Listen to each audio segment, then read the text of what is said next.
Assalamualaikum warahmatullahi wabarakatuh dan selamat datang di kelas jaringan komputer. Adapun hari ini adalah pertemuan keempat kita untuk mata kuliah jaringan komputer. Pada hari ini, topik yang akan kita pelajari mengenai konsep layering komunikasi data. Sebelum kita membahas tentang topik ini, mari kita lihat dulu submateri yang akan kita pelajari pada hari ini. Yang pertama, yaitu konsep komunikasi data. Yang kedua, peralatan network atau di sini perangkat keras pada jaringan komputer. Dan yang ketiga adalah layer OSI dan layer TCP/IP. Oke, pertama kita masuk dulu ke konsep komunikasi data. Di sini kalian bisa lihat ilustrasi dari komunikasi data. Di sini sebelumnya kalian bisa memperhatikan 5 istilah yang terdapat pada komunikasi data. Yang pertama ada sumber, kedua ada transmitter, ketiga sistem transmisi, yang keempat receiver, dan yang kelima adalah tujuan. Di mana sumber dan transmitter berada pada satu kelompok ya atau satu kategori, yaitu sistem sumber. Sedangkan receiver dan tujuan berada pada kategori yang sama, yaitu kategori sistem tujuan. Jadi di sini secara tidak langsung terdapat 3 kategori, yaitu kategori sistem sumber, yang kedua kategori sistem transmisi, dan yang ketiga adalah kategori sistem tujuan. Oke, kita akan bahas satu persatu mengenai istilah yang terdapat pada komunikasi data. Oke, yang pertama adalah tentang sistem sumber, di mana sistem sumber ini merupakan komponen-komponen yang bertugas dalam mengirimkan informasi atau komponen-komponen yang bertugas atau berperan sebagai pihak pengirim informasi atau pengirim data. Di mana di sini contoh dari sistem sumber adalah pesawat telepon atau PC. Di situ personal computer. Di mana sistem sumber ini akan terhubung dengan jaringan. Mengapa terhubung dengan jaringan? Karena jaringanlah yang akan mengkoneksikan antara komputer yang satu dengan komputer yang lainnya. Di mana tugas utama dari sistem sumber adalah untuk membangkitkan data atau informasi. Membangkitkan ini maksudnya menyediakan atau membuat data dan menempatkannya pada media transmisi. Oke, kita lihat contohnya dulu di sebelumnya. Jadi kita bahas tentang sistem sumber. Di mana sistem sumber ini ada 2, yaitu ada sumber dan transmitter. Di mana contoh sumber adalah workstation atau PC, sedangkan contoh transmitter adalah modem. Jadi fungsi utama dari sistem sumber ini adalah sebagai pihak pengirim informasi dan juga sebagai tempat sumber ini sebagai tempat membangkitkan data atau menyediakan data. Oke, kita lanjut lagi. Setelah ada sistem sumber, nah ada yang namanya transmitter. Di sini kalian lihat ada transmitter. Jadi dari sumber menuju ke sistem transmisi harus melewati yang namanya transmitter. Di mana contoh dari transmitter adalah modem. Oke. Di mana transmitter ini berfungsi untuk mengubah bentuk dari informasi yang sebelumnya telah dibuat di sumber, atau contohnya tadi itu di PC, di mana transmitter ini mengubah bentuk informasi tersebut yang kemudian akan dikirimkan menjadi bentuk yang sesuai dengan media transmisi yang akan digunakan. Jadi saya berikan contoh. Jadi pada sistem transmisi ini dia juga memiliki bentuk data yang harus kita sesuaikan dengan sistem transmisinya. Karena apabila bentuk datanya tidak sesuai atau tidak sesuai dengan sistem transmisi, maka data tersebut tidak dapat diolah. Jadi transmitter ini akan mengubah bentuk data yang dibuat oleh sumber akan mengubah bentuk data tersebut sehingga bentuk data tersebut dapat diolah atau sehingga dapat diteruskan oleh sistem transmisi. Jadi itulah fungsi dari transmitter yang contohnya di sini adalah modem untuk mengubah bentuk informasi sesuai dengan media transmisi. Misalnya saja, semua modem menyalurkan suatu digital bit stream dari PC, kemudian mengubah aliran bit tersebut menjadi sinyal analog, di mana di sini media transmisinya adalah jaringan telepon. Di sini kalian lihat, pada saat dibentuknya data tersebut, ternyata data tersebut pada saat memasuki transmitter berbentuk bit digital. Tetapi ternyata di sistem transmisi dia tidak mengenal bentuk bit digital. Yang dia kenal hanya bentuk sinyal analog. Makanya transmitter ini dia akan mengubah bentuk data yang awalnya bit digital akan diubah ke bentuk sinyal analog. Nah, itulah fungsi dari transmitter. Di mana kemudian akan memasuki sistem transmisi. Di mana contoh dari sistem transmisi ini adalah jaringan telepon. Oke, kita akan lanjut lagi ke sistem transmisi, di mana sistem transmisi ini merupakan jalur transmisi yang memiliki fungsi utama untuk menghubungkan sistem sumber dengan sistem tujuan atau penghubung antara pihak pengirim data ke pihak penerima data, di mana sistem transmisi ini bisa berupa bentuk kabel atau gelombang elektromagnetik dan atau bentuk-bentuk lainnya. Nah, bisa kalian lihat, sistem transmisi ini adalah penghubung antara sistem sumber dan sistem tujuan. Di mana sistem transmisi ini contohnya adalah jaringan telepon, di mana di contoh ini sistem transmisi ini hanya dapat mengolah data sinyal analog. Artinya, data yang lewat sistem transmisi ini harus berbentuk sinyal analog. Oke, setelah melewati transmisi, kemudian data tersebut akan dilanjutkan ke sistem tujuan. Di mana sistem tujuan ini ada dua, ada receiver dan ada tujuan. Oke, kita bahas lagi tentang sistem tujuan. Di mana sistem tujuan merupakan sistem yang sebenarnya hampir mirip dengan sistem sumber.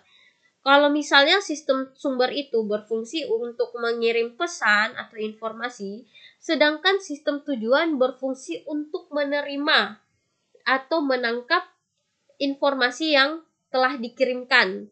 Nah, di mana pada sistem tujuan ini juga terdapat receiver dan tujuan.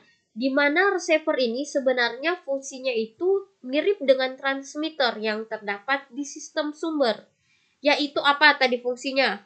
Fungsinya untuk mengubah format atau bentuk dari data.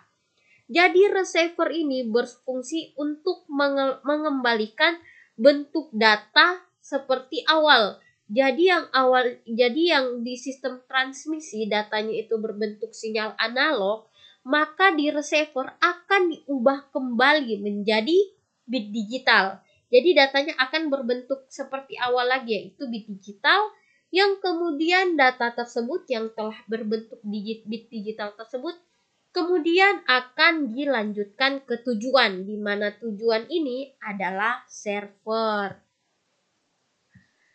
Makanya di sini dibilang contoh modem berfungsi untuk menerima sinyal analog dan mengubah kembali menjadi bit digital, sehingga akan diterima atau tujuan akhirnya akan diterima oleh server.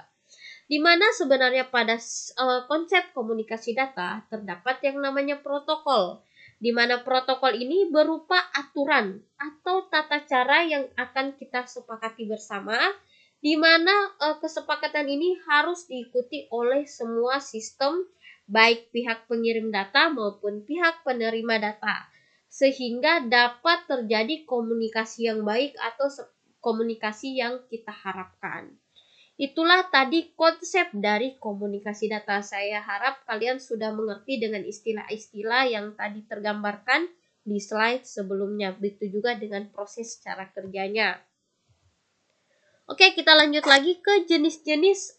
Di sini kasih jenis-jenis perangkat keras pada jaringan komputer, kita akan bahas satu persatu. Tapi sebelumnya mungkin saya tidak akan jelaskan secara detail karena ini akan menjadi tugas kelompok kalian di pertemuan selanjutnya.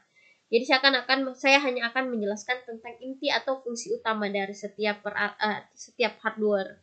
Yang pertama ada namanya NIC atau Network Interface Card, di mana kalian bisa lihat gambarnya seperti ini, di mana NIC ini bisa ada juga di laptop dan juga berada di komputer, di mana NIC ini adalah berbentuk kartu yang memiliki fungsi untuk mengkoneksikan atau menghubungkan suatu komputer ke dalam suatu jaringan komputer, sehingga komputer ini dapat melakukan komunikasi data karena telah terhubung dengan jaringan komputer.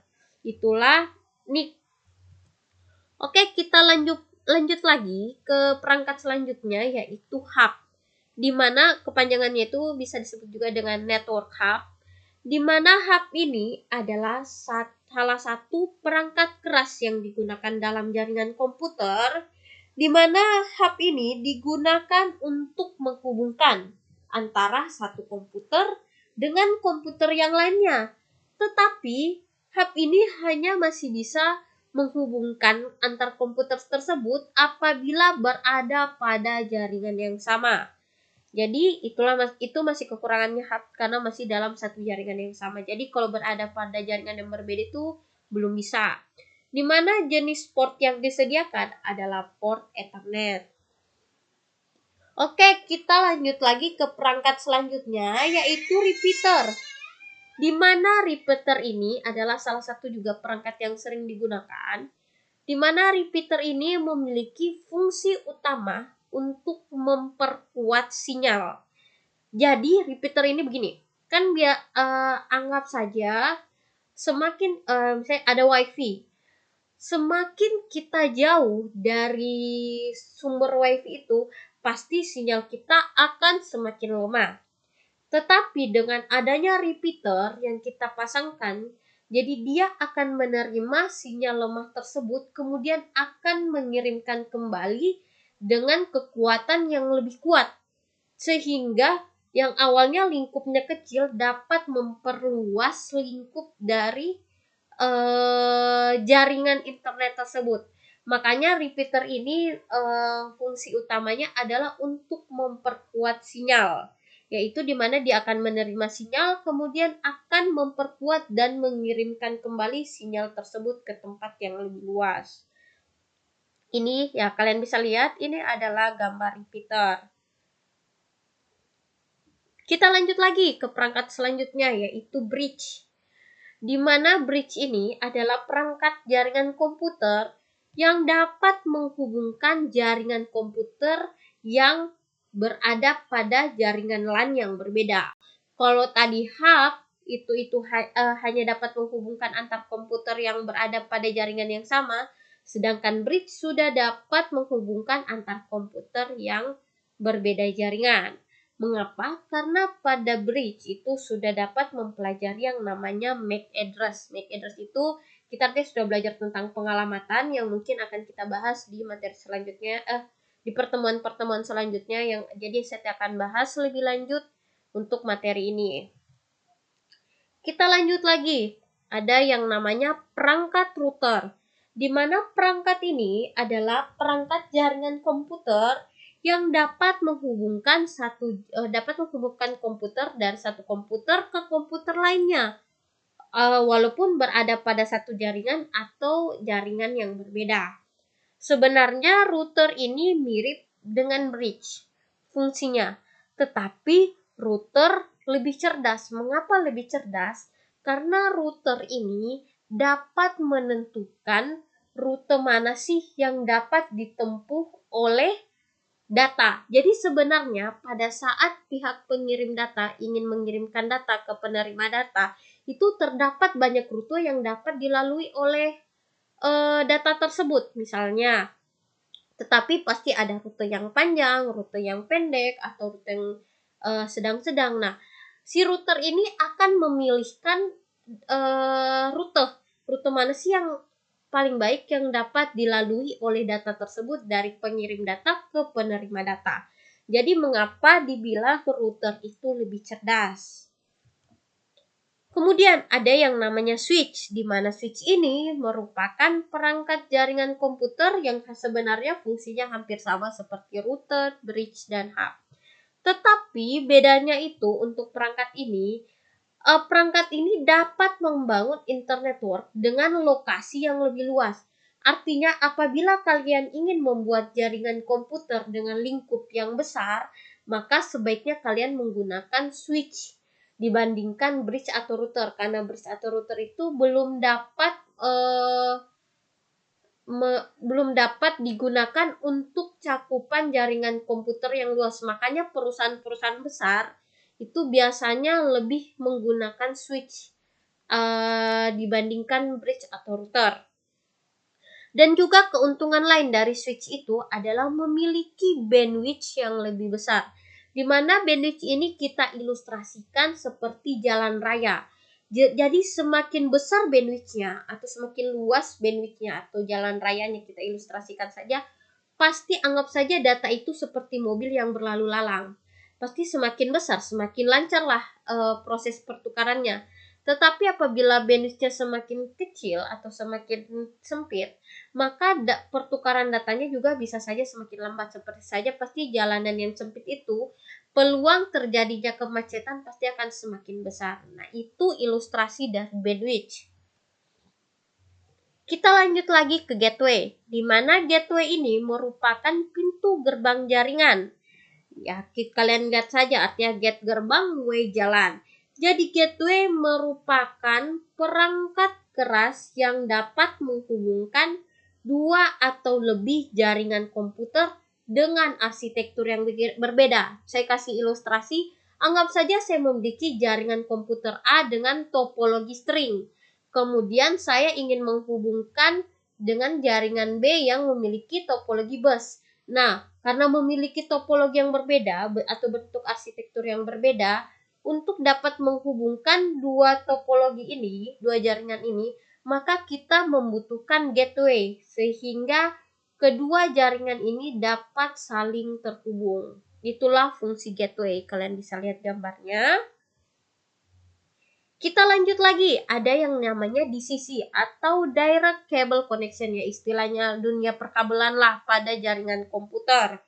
Di mana DCC ini bertujuan atau perkabelan ini bertujuan untuk menghubungkan dua buah komputer untuk membentuk jaringan komputer baik menggunakan kabel serial atau paralel. Contohnya ada kabel USB. Kabel USB itu saya rasa kalian pasti sudah terbiasa dengan nama kabel USB. Ya, misalnya saja kalian ingin menghubungkan antara printer ke laptop, ya kalian menggunakan kabel USB. Ada juga kabel UTP, ada juga yang namanya kabel serial dan kabel paralel. Oke, itu untuk jenis-jenis perkabelan pada dunia komputer, pada jaringan komputer. Oke, kemudian kita masuk lagi ke layer OSI dan layer TCP/IP. Mungkin untuk materi ini agak sedikit kompleks, jadi untuk pertemuan hari ini saya tidak akan jelaskan lebih dalam, jadi saya hanya jelaskan saja tentang pengantar dan pendahuluan untuk layer OSI dan layer TCP/IP. Oke, yang pertama model OSI. Model OSI ini dibangun oleh atau dikembangkan oleh yang namanya ISO atau International Organization for Standardization. Di mana, saya akan jelaskan dulu apa sih tujuan dibentuknya OSI ini oleh ISO. Jadi model OSI ini dibentuk karena pada zaman dahulu, pada saat terdapat yang namanya vendor-vendor. Vendor ini seperti perusahaan, di mana vendor-vendor ini akan membuat jaringan komputer, di mana setiap vendor pada saat membuat jaringan komputer, misalnya saja perusahaan A atau vendor A pada saat membuat jaringan komputer memiliki struktur A atau misalnya memiliki bentuk A, memiliki protokol A, dan memiliki format data A. Sedangkan pada saat vendor B membuat jaringan komputer, maka dia juga membentuk dengan struktur vendornya dia, misalnya bentuknya B, protokolnya B, format datanya B. Kemudian vendor C juga pada saat membentuk jaringan komputer dia juga membentuk dengan bentuk C, protokol C, format data C. Nah, jadi bentuk protokol dan format datanya itu yang dibikin oleh setiap vendor itu berbeda. Nah, apa sih dampak dari perbedaan-perbedaan itu? Ternyata dengan ada banyaknya perbedaan itu akan membuat kesulitan pada saat ingin menghubungkan jaringan komputer yang dibuat oleh vendor A dan kita ingin hubungkan dengan jaringan komputer yang dibuat oleh vendor B atau vendor C, maka akan sangat sulit untuk dihubungkan karena banyaknya perbedaan tersebut, baik perbedaan bentuk, perbedaan protokol, ataupun perbedaan format data. Karena adanya perbedaan-perbedaan inilah sehingga sehingga diadakanlah yang nama standarisasi atau model OSI di mana yang dijadikan sebagai standarisasi dalam pembuatan jaringan komputer. Kemudian jadi model OSI tersebut kemudian dijadikanlah sebagai standar dalam pembuatan jaringan komputer. Sehingga semua vendor atau pembuat jaringan komputer wajib mengikuti aturan-aturan yang telah dibikin oleh ISO ini. Di mana ISO ini membuatlah model standarisasi tersebut yang dinamakanlah dengan model OSI. Di mana model OSI ini terdiri dari 7 lapis OSI.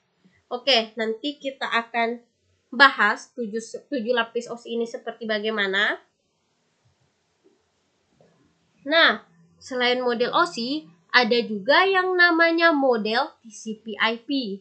Di mana model TCP/IP ini sebenarnya sama tujuannya dengan model OSI, yaitu sebagai standar dalam pembuatan jaringan komputer. Tetapi model TCP/IP ini dikembangkan oleh DARPA atau Defense Advanced Research Project Agency, di mana bentuk dari TCP/IP ini sebenarnya hampir mirip dengan jaringan OSI, namun bentuknya lebih sederhana karena hanya terdiri dari 4 lapis dibandingkan dengan OSI yang terdiri dari 7 lapis. Oke, saya akan berikan contoh perbedaan OSI dan TCP/IP. Jadi sebelum saya bilang tadi sebelumnya, di mana layer OSI memiliki 7 layer, yaitu layer pertama ada physical, layer kedua ada data link, layer ketiga ada network, layer keempat ada transport, layer kelima ada session, layer keenam presentation, dan layer ketujuh ada application. Sedangkan pada layer TCP/IP itu hanya ada 4 saja. Yang pertama ada network interface, di mana network interface ini sebenarnya merupakan gabungan dari layer physical dan layer data link pada layer OSI yang digabungkan sehingga membentuk layer network interface pada TCP/IP. Kemudian ada layer network, di mana layer network ini sebenarnya setara dengan layer network pada OSI. Kemudian juga ada layer transport pada TCP/IP yang juga setara dengan layer transport pada layer OSI.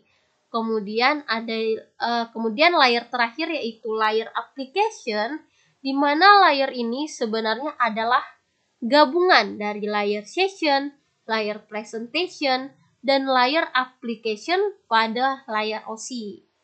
Sehingga inilah perbedaan layer pada layer OSI dan TCP/IP. Nah, mungkin di materi selanjutnya kita akan membahas setiap layer yang ada pada layer OSI dan TCP/IP. Makanya saya bilang untuk materi ini agak kompleks dan kita akan lanjutkan di materi pertemuan minggu depan. Oke, jadi ini saja materi yang kita pelajari hari ini untuk pertemuan hari ini, yaitu topiknya tentang konsep layering komunikasi data. Oke, terima kasih atas waktunya telah menonton video pembelajaran ini. Wallahu waliyu taufiq wal hidayah. Wassalamualaikum warahmatullahi wabarakatuh.